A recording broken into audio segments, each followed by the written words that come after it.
जय हिंद दोस्तों। आज हम लोग एक्सरसाइज 14.4 स्टार्ट करने के लिए जा रहे हैं। बहुत ही इंपॉर्टेंट एक्सरसाइज है। इसमें एनसीईआरटी में ओनली एंड ओनली 3 क्वेश्चंस हैं, ठीक है ना। 3 क्वेश्चंस हैं, लेकिन 3 क्वेश्चंस बहुत ही इंपॉर्टेंट हैं। आपका एक क्वेश्चन एग्जाम में ज़रूर आता है, चाहे प्री बोर्ड में हो या बोर्ड में हो। इस वजह से आप इसको बहुत ध्यान से पढ़ेंगे, है ना। तो हमारा काम है आप लोगों के काम को आसान करना, वो हम बखूबी कोशिश करते रहेंगे। आप लोग भी मन से इसी तरीके से पढ़ते रहें, है ना। और ध्यान रखें, अगर चैनल पर आप नए आए हैं तो आप चैनल को सब्सक्राइब कर लें। बहुत ही इन्फॉर्मेटिव वीडियो हम देते रहते हैं आप लोगों के लिए, आपके करियर के लिए, आपके एग्ज़ाम के लिए बहुत ही ज़रूरी क्वेश्चंस, उनके आसान तरीके, आपकी मुश्किलों को आसान करने की कोशिश करते रहते हैं, है ना।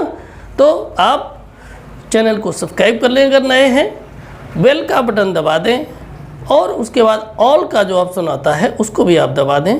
तो ऐसी कंडीशन में क्या होगा कि जैसे ही हम वीडियो डालेंगे आपके पास तुरंत वीडियो पहुंचेगा और आप फ्री ऑफ कॉस्ट वीडियो से मैथमेटिक्स एक अच्छी मेथड से आप उसको सॉल्व कर लेंगे, है ना।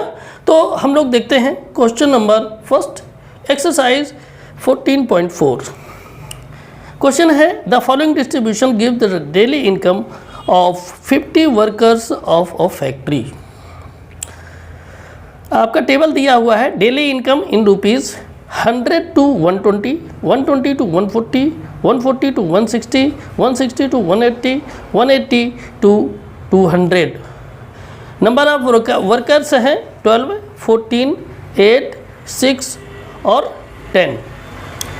नीचे आपका दिया हुआ है convert the distribution above to a less than type cumulative frequency distribution and draw its ogive. तो देखिए इसमें कहा गया है कि जो ये डेटा दिया हुआ है इसको less than type cumulative frequency में कन्वर्ट करना है, ठीक है। उसके बाद क्या करना है, एक ओगिव ड्रॉ करना है। तो इसमें देखिए कुल मिला करके ये ओगिव का मतलब क्या है। ओगिव का मतलब एक ग्राफ ही बनाना है और कुछ नहीं, इससे ज़्यादा कुछ मत समझने की कोशिश करिए, है ना। और बस चलिए हम लोग काम शुरू करते हैं, चिंता करने की कोई बात नहीं, बस मस्ती से देखिए, 2 मिनट के अंदर क्वेश्चन फिनिश हो जाएगा, है ना।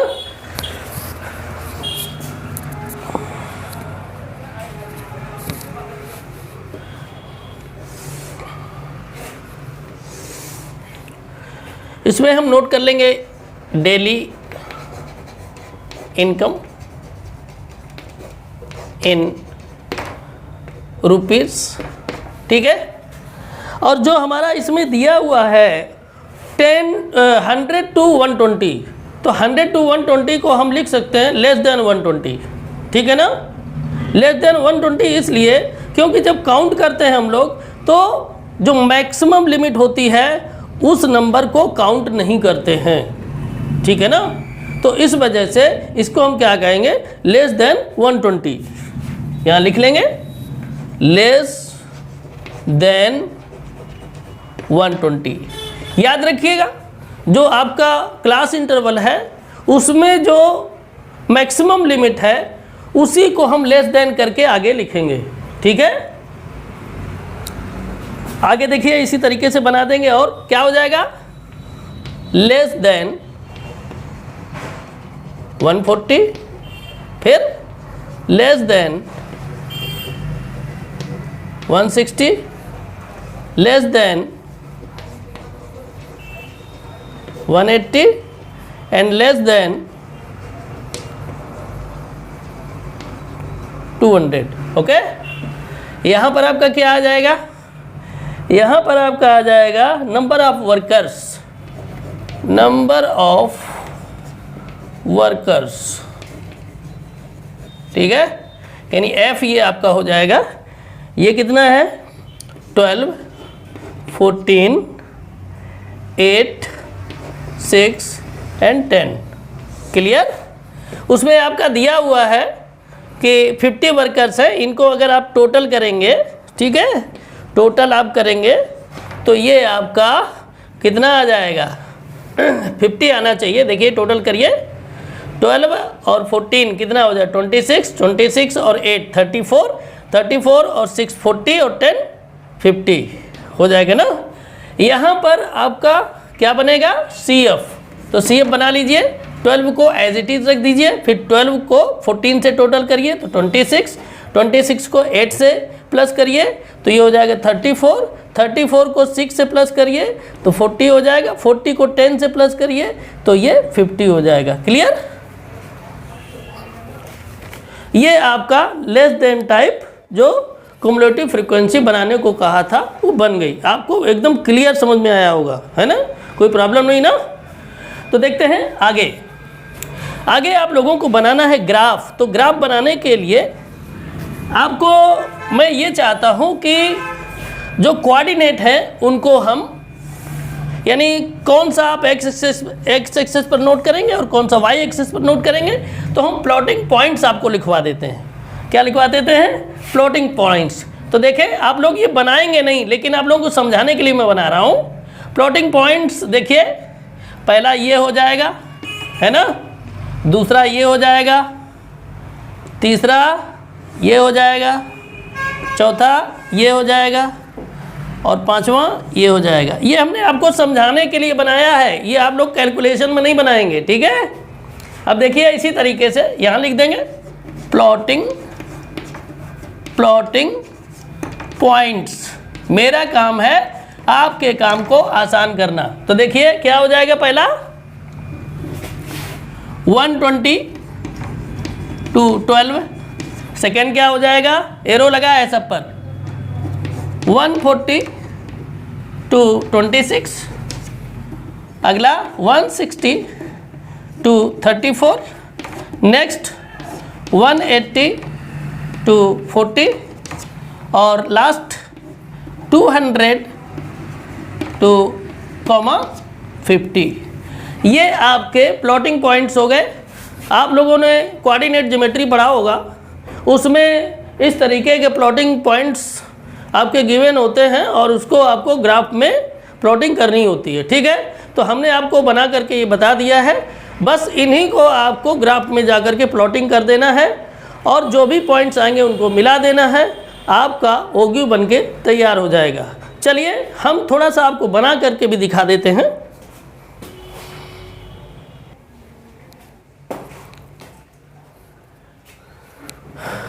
तो यहाँ पर आप लोग देखें, ये आपका ग्राफ है, ठीक है? ग्राफ में आप देखें डेली इनकम को हमने नीचे मेंशन किया है और जो नंबर ऑफ वर्कर्स हैं उनको हमने इस तरह से मेंशन किया है, नंबर ऑफ वर्कर्स को, ठीक है? यानी CF वाला ये पार्ट है और ये आपका डेली इनकम वाला है, ठीक है? तो यहाँ पर आपको देखें, सबसे पहले हमने जो प्लॉटिंग की है वो 120 to 12 की है, तो यहाँ पर है देखिए, और इसके बाद में 140 to 26 है, तो 26 में देखें 140 ये है, ऐसे बढ़ाएंगे और यहाँ से जो 26 है वो 20 और 30 के बीच से थोड़ा सा ऊपर होगा तो डॉट डॉट करके ऐसे लाएंगे, तो ये जहाँ पर इंटरसेक्ट करेगा यहीं पर पॉइंट बना देंगे, ठीक है? इसके बाद में हम देखेंगे कितना 160 चाहिए और 160 के लिए चाहिए 34, तो 160 को हमने ऐसे 160 से ऊपर डॉट डॉट डॉट करके बढ़ाया, ठीक है ना? और यहाँ 34 यानी 30 और 40 के बीच से थोड़ा सा नीचे हमने ये डॉट डॉट करके आगे बढ़ाया, इस लाइन ने और इस लाइन ने डॉट डॉट कर जहाँ भी इंटरसेक्ट किया उसको हमने पॉइंट कंसीडर कर लिया।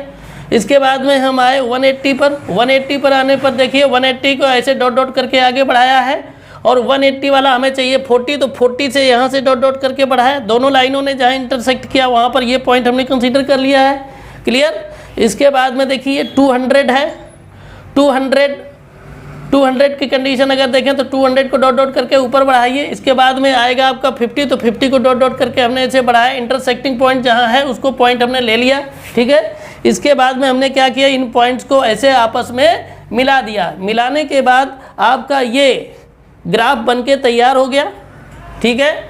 अगर कोई स्टूडेंट ऐसे हैं जिन्होंने प्लॉटिंग पॉइंट्स को नहीं देख पाया है कि प्लॉटिंग पॉइंट्स क्या थे, तो प्लॉटिंग पॉइंट्स को हम एक बार फिर नोट कर देते हैं, ठीक है? आप लोग उनको अच्छे से नोट कर लें, अगर नोट कर लिए हैं तो कोई बात नहीं। तो प्लॉटिंग पॉइंट जो आपका था वो पहला था, यहाँ लिख देता हूँ मैं, प्लॉटिंग पॉइंट्स क्या थे, पहला था 120,12, ठीक। सेकंड आपका था 140,26, थर्ड था 160,34, इसके बाद अगला था 180,40 एंड लास्ट आपका था 200,50, ठीक है। इन्हीं को हमने प्लॉटिंग किया है। अगर आप लोग नहीं नोट कर पाए थे उस समय तो आप नोट कर लीजिएगा, ठीक है। अब आप ये देखिएगा, ये क्वेश्चन कहाँ से आपको परेशान कर रहा है, कहीं से नहीं ना, एकदम हमने क्लियर कट बहुत ही आसान बना दिया है और इसी को कहते हैं लेस देन ओ गिव, ड्रॉ करना, ठीक है। तो ये क्वेश्चन यहीं पर फिनिश होता है। अब नेक्स्ट क्वेश्चन में आगे मिलेंगे और नेक्स्ट क्वेश्चन को सॉल्व करेंगे। वैसे नेक्स्ट क्वेश्चन में यानी सेकेंड क्वेश्चन जो है उसमें भी आपका लेस देन ही बनाना है, ओ गिव, लेस देन में कन्वर्ट करना है टेबल को और उसके बाद में ओ गिव ड्रॉ करना यानी ग्राफ बनाना है। थर्ड आपका जो क्वेश्चन है, थर्ड क्वेश्चन में ज़रूर आपका मोर देन वाला आया है तो उसमें आपको सीखने को मिलेगा। लेस देन में तो हमने आपको बना दिया, बना के दिखा दिया, मोर देन वाला किस तरीके से होगा वो हम लोग खैर देखेंगे सेकेंड क्वेश्चन सॉल्व करने के बाद, थर्ड में जब आएंगे तब, ठीक है। तो ये क्वेश्चन का यहीं पर ये था, जितना उतना हमने करवा दिया, ये फिनिश हो गया क्वेश्चन।